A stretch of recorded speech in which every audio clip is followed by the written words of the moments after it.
Benarkah kerajaan-kerajaan besar di Jawa pada zaman dahulu itu nggak punya istana ya?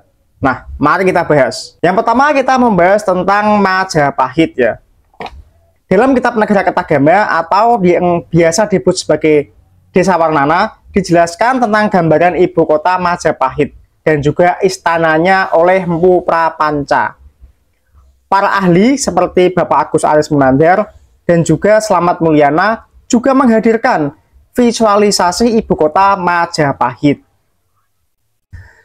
Tata kelola ibu kota Majapahit memiliki filosofi yang berorientasi pada Gunung Pawitra atau sekarang disebut sebagai Gunung Penanggungan. Tentu saja hal ini berkaitan dengan kepercayaan masyarakat Jawa di era Majapahit dan sebelumnya. Bahkan di era Demak dan setelahnya, tata kotanya juga seolah melanjutkan dari pola Majapahit dengan segala perkembangannya tentunya ya.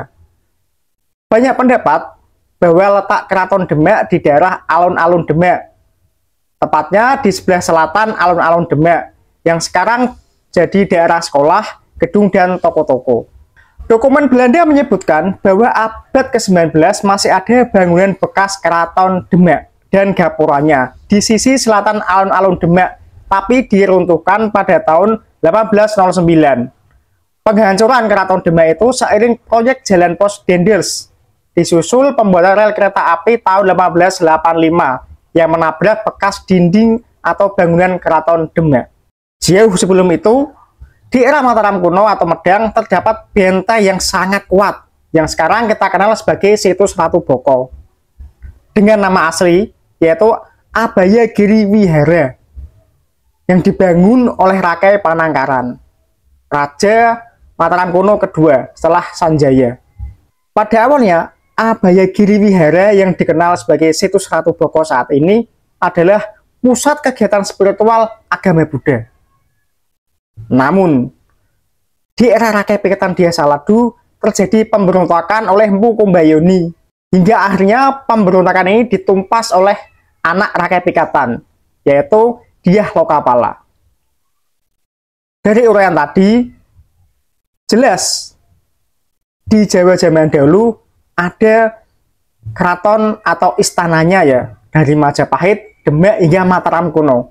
Bahkan benteng pun ada, meskipun awalnya bukan benteng ya. Tapi sekarang kita tidak bisa melihat semua itu secara utuh. Mungkin kita bisa melihat hanya beberapa peninggalannya saja, terutama di era Islam ya.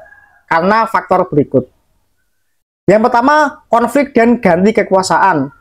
Seperti Girinira Wardana yang mengacak-acak kekuasaan Berkertabumi di era akhir Majapahit. Nah, kapan-kapan dibahas. Yang kedua, faktor alam. Tentu saja di Indonesia ini kondisi alamnya sangat beraneka ragam, dari gunung berapi, gempa, dan lain sebagainya. Yang ketiga, pergantian keyakinan masyarakat. Pergantian ini memicu istana atau peninggalan dengan corak agama sebelumnya tidak digunakan lagi atau ditinggalkan. Yang keempat, keterputusan budaya. Hal ini dipicu oleh banyak faktor seperti kolonialisme, hingga mentalitas masyarakat kita yang mungkin cenderung nggak peduli. Bahkan sering terjadi jual beli jabatan, maksudnya sering terjadi jual beli peninggalan benda sejarah secara ilegal. Dan faktornya masih banyak lagi ya, kenapa kita tidak bisa melihat peninggalan itu secara utuh seperti zaman dulu. Kecuali kita punya mesin waktunya Doraemon. Nah, semoga bermanfaat.